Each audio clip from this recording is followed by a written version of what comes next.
Hey, George, it's Tuesday afternoon, and we have a repeat guest today, somebody that is quite an amazing human being in your neck of the world. Yeah, Dr. Tuvia. Today, the title of his podcast is A Day in the Life of the Pediatric GI in our A Day in the Life series. Take it away. Welcome back, Tuvia. How are you doing? All right. How's everything going? It's pretty peachy out here. Pretty peachy. Living the dream. Yeah. Every day. Well, you guys are living the dream. You're all physicians. You should be happy and chippery and spreading the good cheer to all the young doctors out there, not these grouchy old men. I still think this is a great profession. It is. Look at my hands. I don't have a callus. Manual labor is tough. All right, let's start off. Why did you become a PGI? Why did I become a pediatric gastroenterologist? That's a funny story, actually. So I was a resident at Downstate. And when I was a second year resident, I didn't really know what I wanted to do. But remember back then, we used to have that procedure book and you had to do all these procedures and get them signed off. I don't know. Did you guys have that when you did residency? Yeah, nobody. No, I didn't have to do that. So I did all the procedures in the book. By the time I was a second year, I had done everything except I think I had done a circumcision only like once and you had to do 5 of them. It was one of those things that I could never do. And then, so I knew I really wanted to go into a procedure oriented type of field. And I was deciding whether I wanted to do PICU, ER, or GI. And I had a mentor a guy by the name of Barry Werschel, who's now the chief of GI in Chicago. And he was the vice chair of the department. And he called me into his office. He goes, I really would like for you to be the chief resident. And I said, oh, okay, maybe I have to think about that. And of course, I went home and I said to my wife, I said, what's your thought about me doing a 4th year of residency? Yeah, another year without pay. Who's paying the bills? She said, that sounds really great. There's nothing I like more than macaroni. Back then, pasta was like 25 cents a box. Today, it's like $3. It's And not political, please. so We have a plan. We have a plan, so let's not get political. So I came back to him. I said, what's in it for me? He goes, I'll tell you the truth. I was thinking if you would do a year of chief, then you would he was a gastroenterologist. He is a gastroenterologist. He said, and then you would do a GI fellowship. And I think that you would be really great at that. And I said, okay, that sounds good. And then actually in my 3rd year, he left downstate and he went to Montefiore to become the chief of PHGI there. And I was like, "Oh, forget it. I'll never hear from this guy again, and I'm screwed," because I thought he was gonna give me a GI fellowship. And, sure enough, after he got there, he called me up and he goes, "By the way, I didn't forget about you. You're gonna come to Montefiore next year and be a GI fellow." And I go, "Really?" He goes, "Yeah, absolutely. I promised you, and that's where you're gonna be." And so I went to Monty and I became a pediatric gastroenterologist, and that really sums it up. That's how I ended up becoming a gastroenterologist. A man of his word. A great mentor. Wow. Love that story. And what is a typical day look like when you're at PTC? My typical day is really busy. I wake up at 5:15 in the morning and I'm usually in the hospital by about 6:45. And I do procedures like 3 days a week, starting at 7 o'clock. So anybody who does procedures will tell you that if you can get the first slot on the schedule, you're golden because anybody who starts before you really could just delay your room and then you're like at their beck and mercy. But if you control the room, you control your own destiny. So I've got control of the room 3 days a week. And so 3 days a week, I start my day with procedures at 7 a.m. And I make rounds usually before that or during procedures. So I run upstairs to the floor and I see my patients. And then during procedures, I teach the surgical residents here at NYU Long Island how to scope. It's one of my things that I do. And I have medical students that rotate with me, and I've got pediatric residents that rotate through with me. And so I've got a whole bunch of people in the room with me.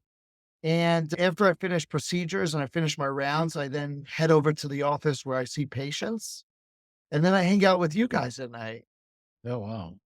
That sounds like a busy day. When you say you do procedures 3 days a week, are you saying you do like procedures from 7 till noon, 3 days a week, or? Not 7 to 2. So twice a week, I do them from 7 to 11. And then actually one day a week, I do it's a short procedure day. I do it from 7 to 9. Okay. And then I serve on certain committees. I vice chair the IRB here. So I have that. We usually do that through a Zoom meeting, and I do that on Thursday mornings, 1 to 2 times a month.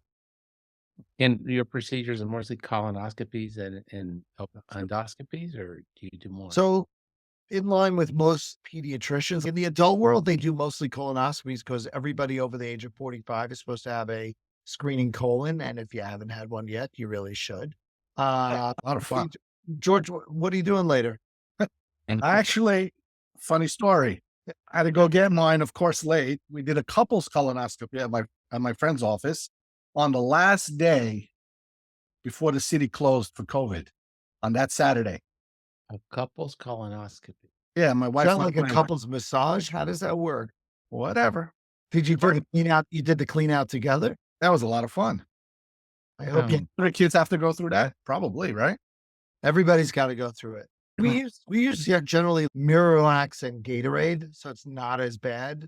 Yeah. And the difference is in pediatrics, we're not really looking for cancer the same way they are in the adult world. So those little teeny polyps that they're looking for in the adult world, we're not usually doing that. We're mostly looking for either juvenile polyps, which tend to be big, or we're looking for Crohn's disease or colitis.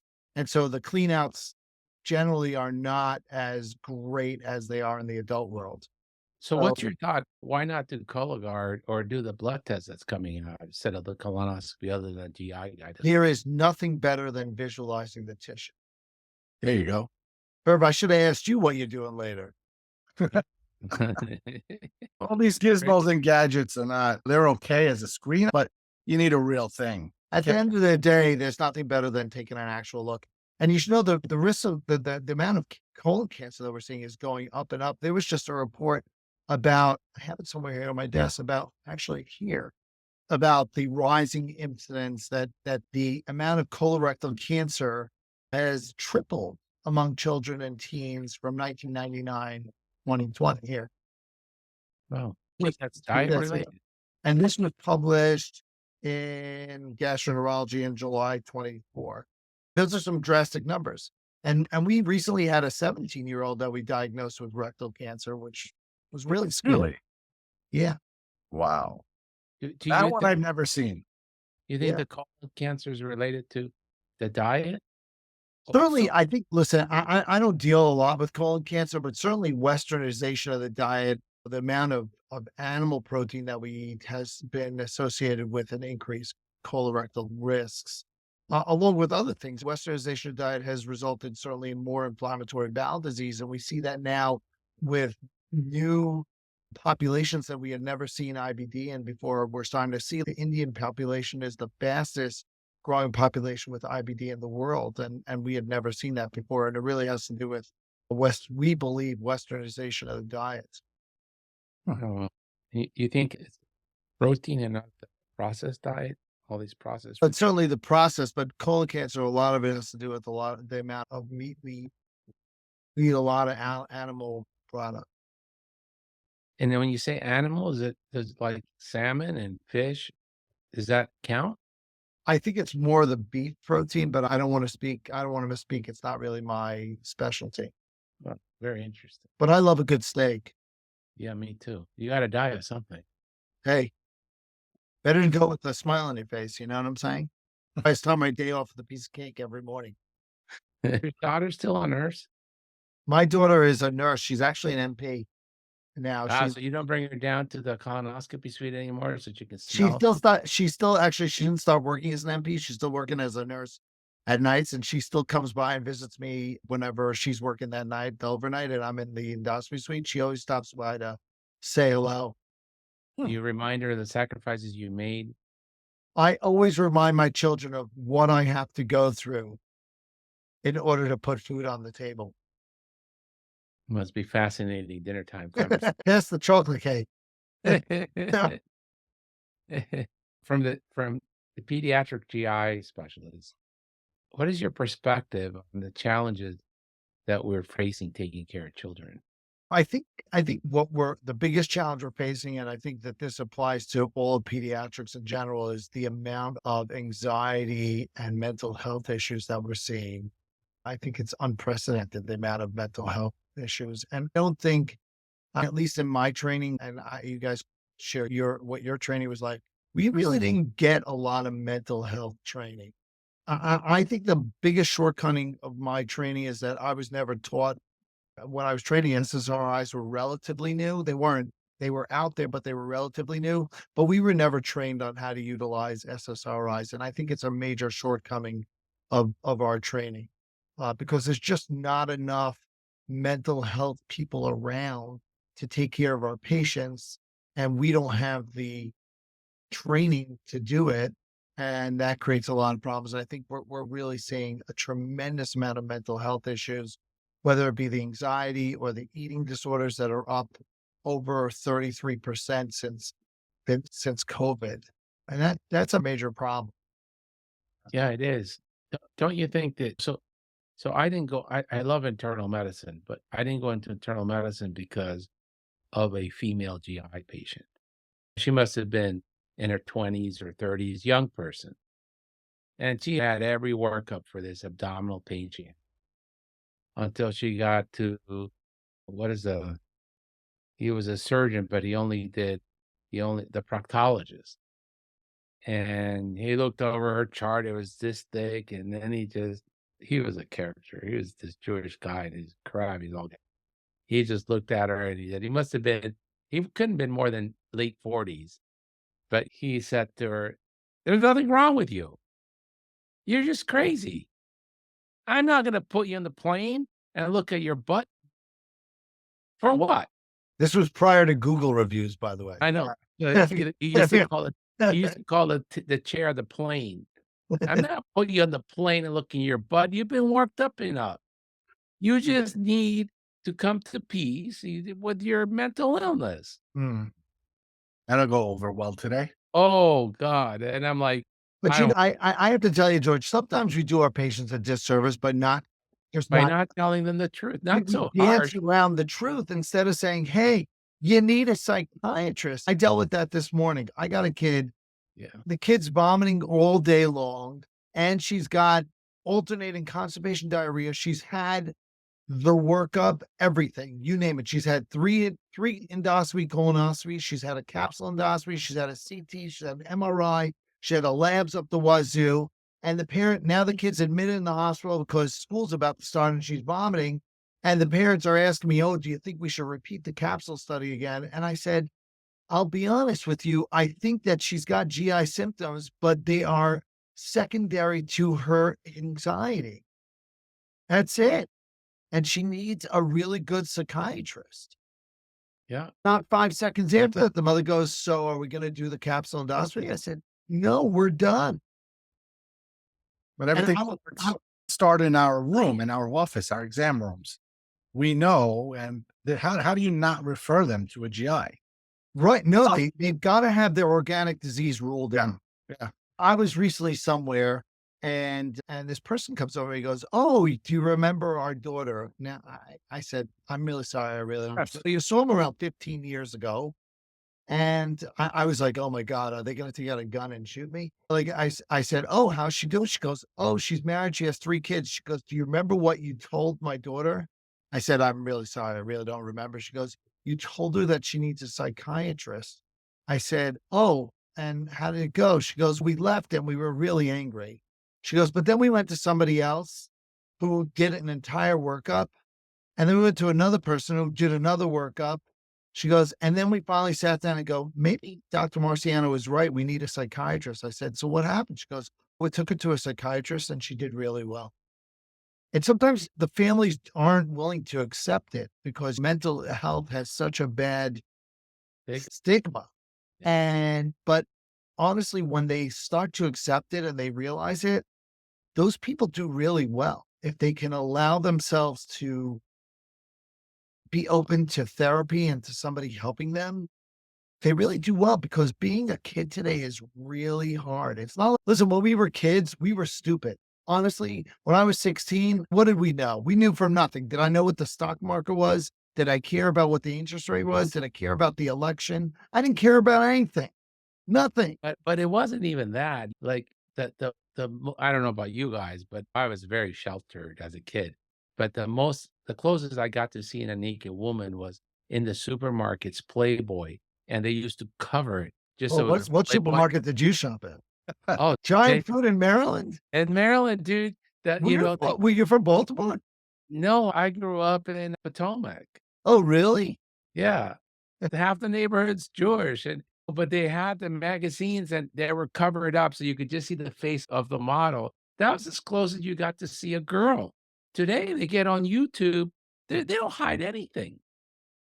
They don't hide anything, and I don't think that these young kids are ready to process that. They don't have the maturity to process all the information that they're getting and to understand it. And it creates a lot of problems. I think it causes a lot of anxiety because of it. Yeah. My kid is in yeshiva, right? And the school does not allow them to have a smartphone. Oh, that's great. Rule. That's good. Okay. He's got a flip phone. You want to know something? It's freaking fantastic. He Yeah, does not probably. need to be on a smartphone. There's no purpose. He's not running a business, you know? You're probably right. You're probably Like, right. what is the benefit of surfing the internet? Half of them are up at 2 o'clock. They wake up at 2 o'clock in the morning because they got to check their status on Instagram or Snapchat or How whatever. many likes they have. Correct. Yeah. God forbid they don't get enough likes. And they're like, oh my God, can you imagine? that. This one didn't like me. But the tsunami of information which they're not ready to process, and the FOMO, right? You see these men and women on social media, and the men have a six-pack, they're flying Lear jets, they drive a Rolls Royce, and they're going to the best clubs and having bottle service, and you're like, I can't measure up to that." I actually have a six pack. And he measures up. Yes. Do you have a private jet? Of course I do. Oh, man, where are you taking me to party? It's a very small jet. It's right next to my Porsche and my Ferrari. Cars. They come with the Fisher Price garage. You know, gas tank. It's very nice. But what do you think, seriously, what do you think about payment? Because 50% of the kids are on Medicaid, Right. and it's squeezing the children's hospitals, it's squeezing the offices, it's squeezing the maternity wards because they just simply don't pay enough. It's a big problem. And that's why you find more and more of us are no longer in private practice and are working for the hospitals because we can't make ends meet without getting into special programs in order to fill in the gap between what we cost to see a patient and what we're getting reimbursed. Yeah. It'll call Yeah, out. but that's sorry, George, that snowballs because the nutritionists don't get paid enough. You know, we have a problem with nutrition here. We see kids, they're 400 pounds and their insurance companies don't pay for nutrition unless they've got diabetes. So they got to keep on eating in order to get diabetes, and then they can get nutrition. It's a real problem. Realistically, the institute has actually been very good to us in that they've given us a nutritionist in our office, which we can utilize in these kids, which is really important. But as a general rule, the insurance companies don't pay for nutrition, even in the kid who's got fatty liver disease. You got to see the size of some of these kids that are coming in. Oh, yeah, it's Really incredible. bad. Yes. And then the same thing with mental health. To try to find a PhD in psychology that does cognitive behavioral therapy, either to help someone lose weight or to get over their anxiety, which is what you do when you have anxiety. The Medicaid pays so poorly that they don't take patients and they want cash. And even if you're an upper middle class family, I don't know what it's in Long Island, but here it's 180 to $250 a week to see a psychologist that's good. That's cheap. $200 a week when you're a family, that's $800 a month. That's a lot of money In for New a York, family. it's 300 plus 300 plus a session. George, what is that what you've come across? They're about 200-300. And the biggest problem is that unfortunately, some of these therapists will see these patients week in and week out, and they've Right. got no. I tell parents, if you're going to take your kid to a mental health counselor, you sit down with them, you tell them what the purpose of you being there is. If your kid has anxiety because of going to school, that's what we have to deal with. If your kid has got is got encopresis and they're soiling themselves, you got to deal with that. But we need to have a goal and we need to have a roadmap as to how we're getting there. Not that I'm going to meet with you every week and cut you a check because Yeah. you can go on for a bit for a year. It's a hired friend. Correct. It's a hired friend. And most of these kids are really good kids. But the problem is that they think everybody else is better than them. And they don't realize that even the cool kid is going through what they're going through. It's just a matter of how they handle it. Yeah. Maybe you should So become a psychologist. I So am a psychologist. You probably are.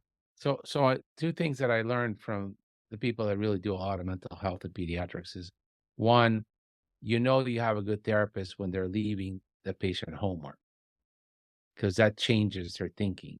So CBT is all about Mm. giving you ways of coping with whatever's distressing. And homework is how you get there. And the other thing is, they all say it's something between, if you got a good therapist, it's something between 16 to 26 weeks of therapy, and you should be. If you're not better after 26 weeks of seeing the same person, you either have the wrong approach, the wrong therapist, or the wrong diagnosis. This going to therapy for 2 years in a row every Wednesday afternoon, that's for the birds. Go grab a glass of wine and a friend and go mope at the bar and go home afterwards. So, Right. I but think, I but tell parents, I I want to reel you in for 3 years. You're not getting your money's worth. Get someone else. but that's what goes on out there Oh, because of course, of there's course. no, you see, the therapists don't want to succumb to the insurance companies because they're getting paid. And if they go with the insurance, they're not getting paid. And on the flip side, because they don't align themselves with the insurance companies, they've got no oversight. And basically they can see them week in and week out and just keep going. And it's a Yeah. problem. You know what my substitute is for nutritionist and CBT psychologist? What is it? Physical therapy. Works like magic. I have a pediatric physical therapist that just started, and I send the patients with the diagnosis of chronic pain because they're in pain, and they do core strength exercises and aerobic capacity building for 12 to 16 weeks, and the kids come back and they're happy, and it's the same concept. They go once a week, they leave them homework for exercise at home. That and the Jim Riley diet, they'll lose 10, 20 pounds. What's the Jim Riley diet? The Jim Riley diet is no sugary drinks and no minimum salt. So nothing, no orange juice, no milk, because milk's got a lot of sugar in it. No Gatorade, no high C juice, no, all that gone. No sodas and decrease the salt. Interesting. I tell the kids no sugary drinks and no Bread, white rice. I have a lot of Latino The population. bread's a real problem. Bread's a great product designed from when man used to work in the fields. But we don't work in the fields anymore, so we don't need that continuous release of carbohydrates into our system. Right. No, no. It was very interesting. I listened to a lecture on he is an obesity expert at Barbara Davis in Colorado. And he went through the biology or like the evolutionary biology of obesity. And he uses an example, the bear. He says the bear eats berries, which are very sweet, like crazy before hibernation. And they will put on a bunch of weight. And he says the sugar and the salt have a mechanism that blocks your metabolism and it builds fat stores for the winters. And for the bear, it works great because they put 100 pounds that go to sleep for the whole winter. They need that fat to keep them warm, and they're burning that fat down when they wake up in the spring, they're trim again. But for humans, it doesn't because we don't go into hibernation. So sugar and salt are built to slow down our metabolism and create more fat stores. Interesting. It was a very interesting lecture. What keeps you passionate about work every day? What keeps you going? So I really enjoy what I do. I really do. And you know what? I think that we make a difference in people's lives, and that keeps me going. I really think, I think a lot of people walk into this office and see you and they don't really appreciate what you do for them. They don't realize what goes on behind the scenes in order to take care of them. But there are a good number of patients. Some of them don't express it, but a lot of them do, and they appreciate what you do, and you make a difference in their lives. And every year, just in July and early August, you start to see those kids right before they go up to college. And you realize that you've been with these kids for a while and you've watched them grow into human beings and you take pride and joy from that. And that keeps me going. That seems to be the common theme for most physicians that are happy in their job. The relationships back again, or Yeah. relationships. And we need positive feedback too. I have a drawer down here. I know you can't see it. I take my camera, but I keep all my letters that I've gotten, and those mean a lot to me. Yeah. You have a bad day that you're like, wow. And we all have bad days. Yeah. We have patients who just berate you and beat you up. Yep. And I don't think it's really aimed towards you. I think they're just unfortunately frustrated because medical science will only take you so far. We don't have the answer for everything. And we don't have magic pills. If I had a magic pill, I'd give it to you. I promise. Right. I Life is hard. You have a kid, they get diagnosed with Crohn's. That's a hard life. That's a tough diagnosis. And Take a kid. I saw a kid today, 9 years old, diagnosed with celiac, and the mother was upset. And I, there's nothing anybody can do for it. That is the diagnosis, but it is life changing, and it's almost in some ways worse than the kid with Crohn's because I can think of a kid with Crohn's and put him on medication, and he can do whatever he wants, whatever. I have kids who travel the world with Crohn's disease. In any given academic year, we are giving medications, biologic infusions in 3 to 5 countries. Okay. oh, We do it. And those kids do amazing. But this kid, every time their friend goes out for a slice of pizza, they can't do that. oh well. They can't even have the fries out of the fryer where they're frying chicken wings. Hard and it sucks. I couldn't give up bread. I love it too much. It talks to me. How often And do you come across the diagnosis of Crohn's disease, ulcerative colitis? Is that a common thing or not so common? well, We he's a see a lot. GI, so it's common in his world.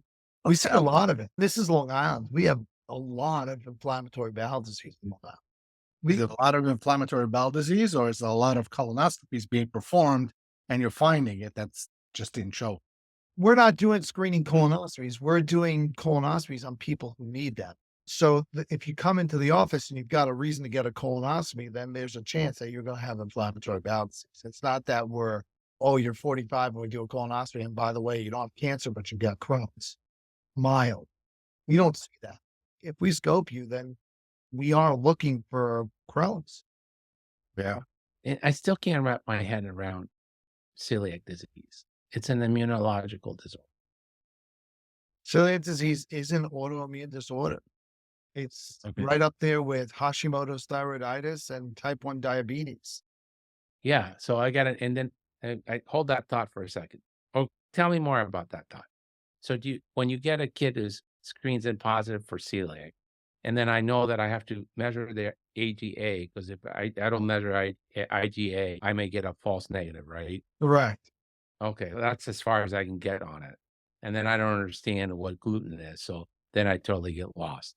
But are you then screening for autoantibodies for type 1 diabetes immediately? We are not. It's the opposite. If you have type 1 diabetes, then you have an increased risk of having celiac. But if you have celiac, you don't have necessarily an increased risk of having type 1 diabetes. Okay. All right. Because the endocrinologists feel very strongly that all these autoimmune diseases, Hashimoto's, celiac, there's some autoimmune gastritis. I've never seen it.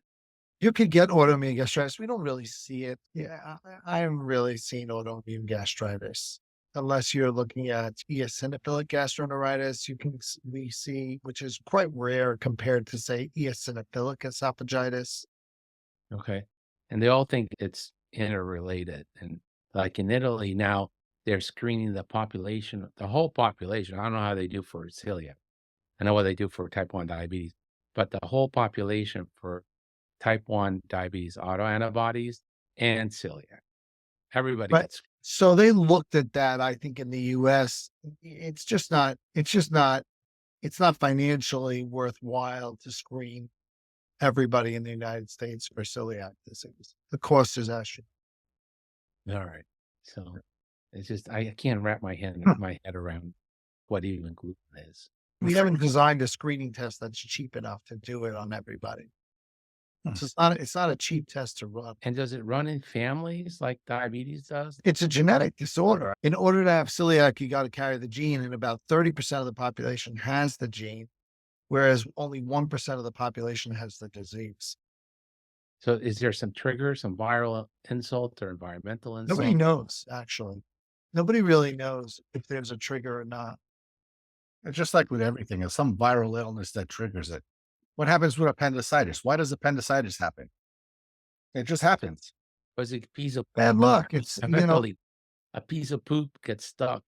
Years ago, if you had an appendiculate, they used to take it to the OR. They don't do that anymore. If you had an appendiculate, they would just go, okay, we're going to cut out your appendix. But today they don't. All right. So I guess let's talk about some telemedicine.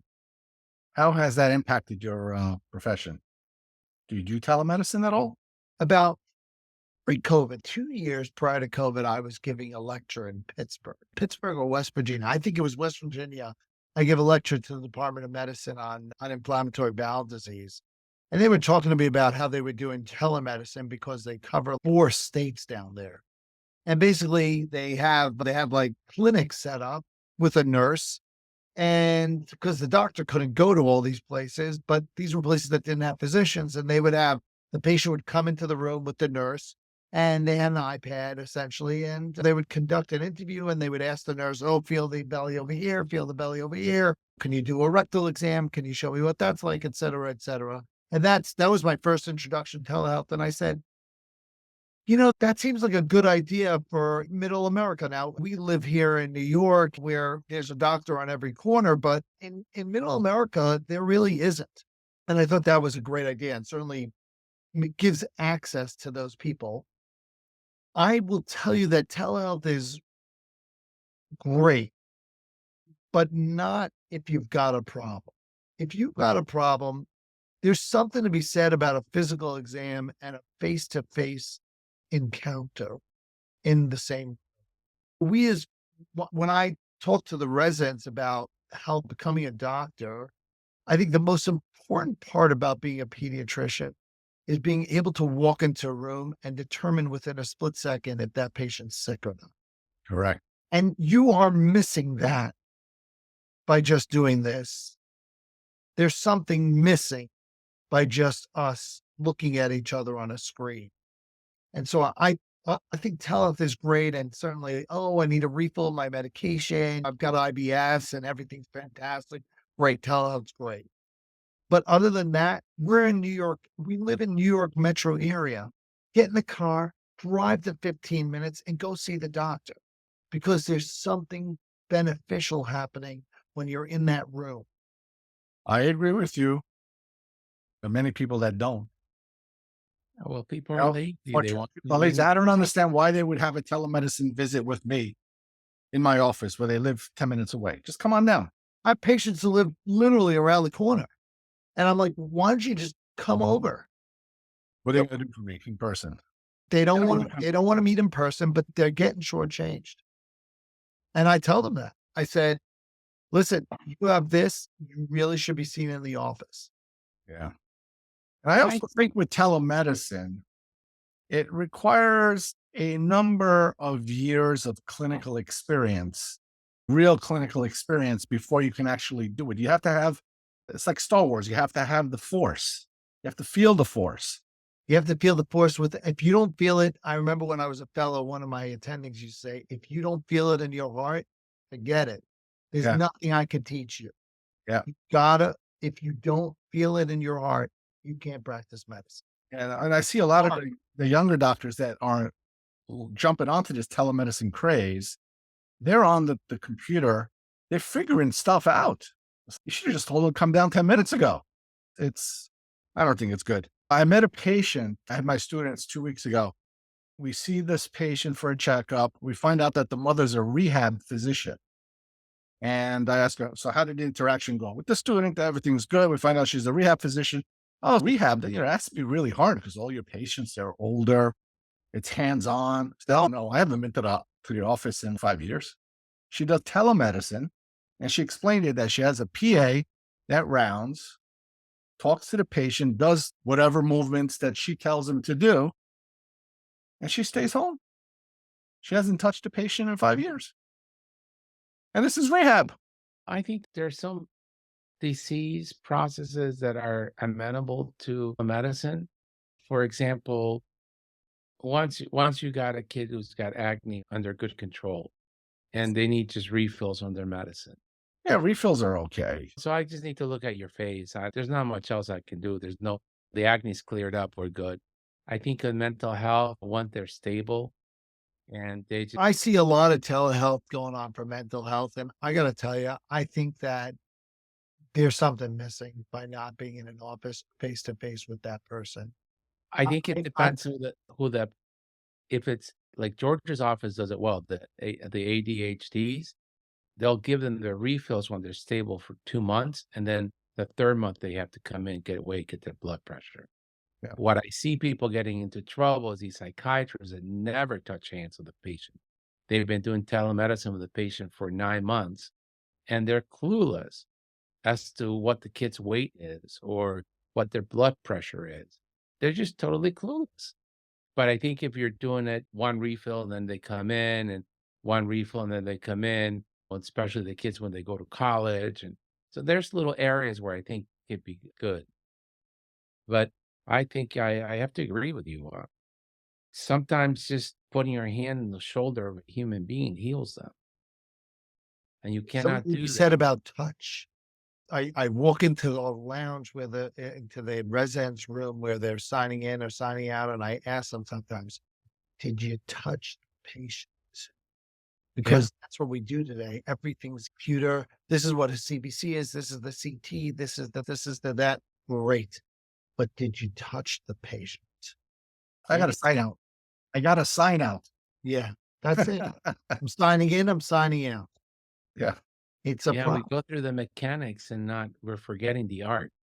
Society has created doctors to be this way because they have turned us into 9 to 5 employees. I'm a believer that practicing medicine is a life choice. It's not a career. It's a vocation, like a priest or It is. it's all day, every day. It is. It defines you. Okay. You are a doctor. I am Dr. Marciano because that it defines my entire being. Okay. And we need to, today, society does not believe in that because the patients don't respect you. Okay. The insurance companies don't respect you. The institution for which you work for, you're a cog on a wheel, just stamping out, pounding out the work, and you're not a valued item. And so we've created the residents who say, okay, I start my day at 7. I sign in and then I'm going to practice from 9 to 5. I take an hour for lunch and then I'm going home. And when I'm finished, I sign out and I'm done. Thank you. And I can do telemedicine and never have a relationship. You're just an item on the screen. You're no different than me watching a TikTok video. Yeah. Okay. We don't have nothing. And that's what society wanted. That good? Huh? That good? Yeah. I don't think it's good. I think it's horrible. That's what society voted. I think that's To why there's so control, much they wanted to control costs because they felt that they were spending too much on healthcare. They go to their attorney, they bill them by every 6 minutes, bing, right? God forbid they see you or they get you on the phone for 30 minutes. And if you were to send them a bill, they'd be irate. and They don't value what the advice that you've given them. the They attorney call their charge attorney, they Yeah. pay the bill. and the attorney charges you not only for their time, but they charge you for photocopies, they charge you for faxes. I Letters, mean, everything. It's like, yeah, I wrote the letter, but I had to fax it to opposing counsel. So that's another $10 charge for the fax. That's like, a fax is free. No, it's not. Listen, it was Labor Day weekend. Sunday from 9 in the morning till 8 o'clock at night, all I did was paperwork. That's it. I did paperwork all day. And then guess what? On Monday, okay, I had to research for the city course for research. All right. And I did that for 5 hours. Non-compensated time. Uncommon Yeah. letters, phone calls, nothing, because nobody values us anymore. And that's what society wants. But I think they're getting sick, just like you said. They spend all day on Instagram. That's what they value, the influencers. And then they're getting really sick. And so one would have to think that just because we all want to survive, nobody, I don't know, there may be a few people that want to die, but most people don't want to die. But they're That not they willing to spend money on that. But they will spend money on, if I can show them how to cut back, how to save money on their taxes, right? Oh, yeah, or how about Or how to sell whatever, or write their estates, or whatever it is that yeah. they're willing to spend money on. Me keeping them alive. Hey, if you don't do it, somebody else will. I got this insurance card. Somebody's going to do it. I think my parents still live in Potomac, Maryland. It's ridiculous. When I spend the night there and then I'm off to the clinic in the morning and stop by Starbucks, I'm very simple. I always get a big black coffee, $2.75. 7-Eleven. Starbucks, that's all. If you just get a black coffee, it's $2.70 or $3. He's drinking the good stuff, George. But the teenagers come in with the uniforms to the school, the prep school I went to, Bullis, and they're coming in. Of course, they all have better cars than I do. And they're coming in and they're getting their coffee at Starbucks before they go to high school, and they're getting the $7 and $8. And I'm like, who's giving them the money to do that? They don't deserve that yet. I don't know. I wouldn't treat myself to an $8 cup of coffee, man. Too darn cheap. No, but let alone pay it for my kid. Here's $8 every morning, Monday through Friday, so you can have a good day at school. No, make some instant coffee and then go off to school. Yeah. It's a real problem. We've got a lot of societal issues, but I think that being a physician today is hard, and there are thankfully rewarding moments. And I think that's what drives us. You know, Another thing, go out of our minds. you know what's interesting? I have the third and the fourth year medical students from NYIT. I love them. They're excited. They want to learn. They want to do. They want to engage. My big thing is to let them go in a room and be a doctor. If they learn anything, how to talk to somebody. And they thank me at the end of the month because I don't lecture to them and just talk down to them. I said, let's talk. Let's walk and talk. Let's figure out cases. Talk to the patient, present to me. They want to do good, the new kids. These 20. I think it's great having medical students and keeps us sharp. Otherwise, we just go through our day and we don't really think about what we're doing. And if you are able to explain something to somebody, then you have truly, you understand that material so much better. You've been doing it long enough. You learn it by accident. They teach you. I learn something every day from the students. But I push back against that. Yeah, I think if you're in an academic environment, there's time built in to teaching. When you're just on a grind in a private practice, I know George does it, but it's really hard to pay attention to the medical students and have a conversation because you're in the treadmill. I listen, I think we're all on a treadmill, no matter academics or not. I think all of us are on a treadmill to produce, but we've got to keep ourselves interested. And I find that the students are fun. They keep it interesting. They ask questions. They take away from it just being the constant grind of just, oh, you're constipated, take Miralax. Oh, you've got milk protein allergy, go on amino acid formula. Oh, you're this, oh, you're that. They ask questions. They make the day way more exciting. They do. I have a different outlook than you do, Herb, with the students. Yeah, They're there with me, attached to my hip all day long. And I think over the course of the day, they may take a few extra minutes, but I think it's time spent. Yeah. George loves it. I like teaching, but I don't like, I got if I'm on the treadmill to seeing patients, I'm on the treadmill seeing patients. I, I got to get off the treadmill to teach. Jump on different treadmills. What's the big deal? Pivot. I think Yeah. the problem is you get them on the treadmill with you. Sometimes I end up walking into the bathroom and they follow me right in. Yeah, But that happens too. I said, don't follow me here. right. Say, I'm going to grab a cup of coffee. I'll be right back. Give me 2 seconds. Yeah, but I do think it's an important part of my day. Since we're talking about social media and all that kind of stuff, I heard that you're like on social media doing something. What is it? TikTok, Facebook, Instagram? It's everywhere, man. I haven't done, at one point, the residents had me doing TikTok videos. They had me actually, I think I have I don't even know where my hoverboard is. My hoverboard's still here around the office. Actually, I still have my hoverboard in the office, and the residents had me on the hoverboard flying around. There was a time when in between patients, I'd go for a ride. Actually, and orthopedics is right next door to us. So I'd go flying through there. They have a long hallway and I'd go flying through orthopedics and you just see the orthopedist looking at me like, oh my God, he's our next patient. But yeah, I haven't done a TikTok in a long time, but there was a time when I did a couple of TikToks for the residents. It was a lot of fun. That was fun, but my nurses want to start a RBK TikTok page, and they want to. I draw the line at being immature and stupid. Right. I agree with you. I think, yeah, but I think there are some physicians out there who do it well, where they come up with good material to just a once a week type of tidbit. I don't know. It's important to wash your hands. And some of the ways to do it is, and some people have more of a personality for it than others. It's a lot I, of I work. think, I think for some physicians, it backfires because it's immature and it pains. I think we owe our patients a certain level of professionalism. Correct. So it's Yeah, but it's hard work to talk about constipation on a video and get it right. And and not constipation offend anybody. Yeah. and not offend it. Well, I don't know if you don't have to offend anybody, but it's constipation is not. It is a simple problem, but it's a complex issue. And Constipation is a multi-billion-dollar industry. yes, and but you got to get it. You got to know how to deliver, communicate that in that less than a minute, and keep the audience engaged. It's not easy to do social media, right? If you're going to be serious. If Yeah. you just want to put on a dunce hat and do some But silly dance, you can't do anybody that. can. You gotta have some degree of professionalism when you do it.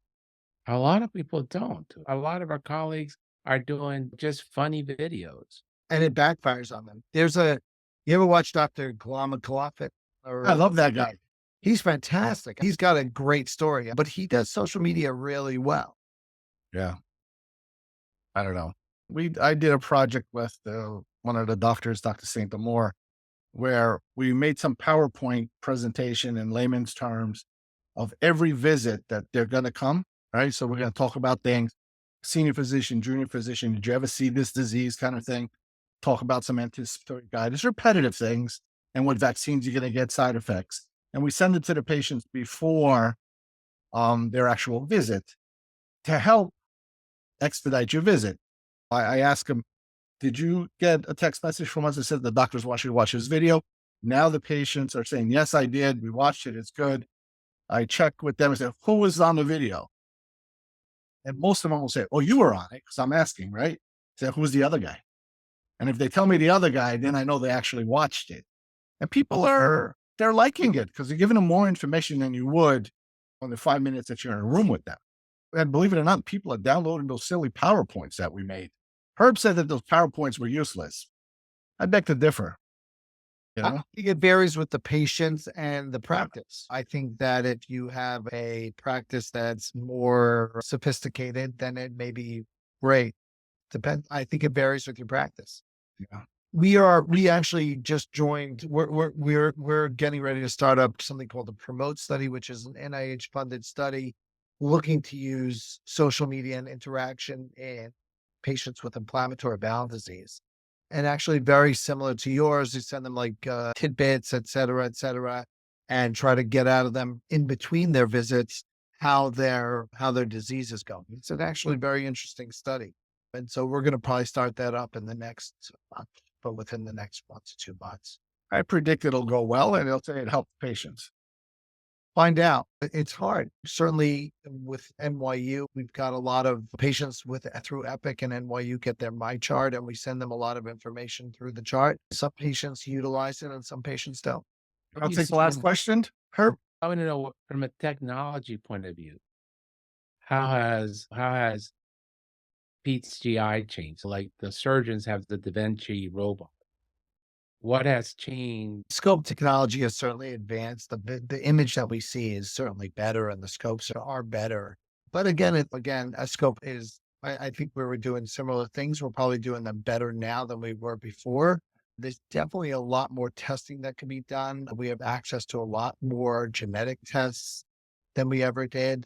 That is giving us information. But at the end of the day, I think medicine is something like we said earlier. It's something that you have to feel in your heart, and you got to love it to do it well. If you don't love medicine and you don't feel it, you're not going to be a good doctor. Yeah, I agree. I agree. The technology does help though sometimes. I don't like the EHR. It's just turned us into cashiering. We're registering the charges. We are data entry clerks. Yes, and cashiering. Put Yeah. in the code so that the hospital gets paid for the visit. And have you guys gotten involved with the medical scribe technology, the AI? We have not, You should try it. It's pretty good. but I will tell you, having AI personally, using AI, unbelievable. It Had I is. used AI back in school, I may have been an attorney today. The reason why I didn't go and become a lawyer is because I couldn't write. I was never a writer. And that's all you do is write. I don't write complete sentences. Bowel and QD, no straining, form, no blood. That's not a sentence. All right. Herb? I'm all done. I'm done out of That's it, Herb? You got nothing? No, we got the last question. What advice would you give to an aspiring pediatric gastroenterologist if there was such a thing? Oh, get COVID before you go into the specialty. That way you won't smell anything. You know why I didn't go into internal medicine? Because I couldn't stand the smell Yeah. of melena on the floor. It used to drive me nuts. I couldn't stand the smell of the internal medicine floors. What would I say to an aspiring pediatric gastroenterologist? I think it's a great field. It's got a good balance of procedures and medicine. It's not just, oh, I just scope. There is a thought process involved, and it's a good balance of procedures and medicine. Mhm. And I think it can be very rewarding, extremely rewarding. Is there work-life balance? It depends who you are. I can't say that I have a work-life balance. George, you've seen me late at night. I don't know that I've got a great work-life balance, but that's who I am. I really enjoy what I do, and I really am fully committed. But I do know people in the field who've got a great work-life balance, and they still do it well. So I think that it is what you make of it, and how you have to learn how to balance your life in a manner that works for you. I like that one. That has to be the most intelligent explanation I've ever heard. Okay, thank you. I've said one thing smart tonight. All righty. So thank you very much. Right, guys. I'm off to band practice after this. It's always great. I was going to say, don't you think like for the finale at the end, you should he play us refuses something? to play. He refuses to play on the show. Really? Yes, I've been asking for 2.5 years for him to play a riff at some shows. All righty. I'll see you guys. All right. Oh, wait, before we leave, you weren't there at my talk, Tuvia. Mortally wounded by the lack of your presence What talk? in Long Island. You said okay, and you never showed up. When was it? When was up in Long Island? Was it in June? September? September's now. No, what? So it was June, I think. June, July? And we went to we did it at the Monties. Where? Yeah, the Monties, and then they also did it at Blackstone's. What was the talk? Type 1 On diabetes. screening for type 1 diabetes. I It's supposed to come to the one that we organized. Yeah, I I must sent have you the invitation. You I said, must have- I think I might be able to do that. I'm like, that's great. I must have gotten. I don't know. I was Yeah, so I was so saddened by that. I apologize. I had diarrhea for 3 weeks. And that's how distressed I became. He only goes there when he's the speaker. He doesn't go like me. I Herb, I really apologize. I'm sorry. Next time around, we'll do something. All right. I This is just wanted great. to see you in person. All righty. Thanks. All All right. right, guys. Yeah, guys. Thanks Thank for your you. time. Bye-bye.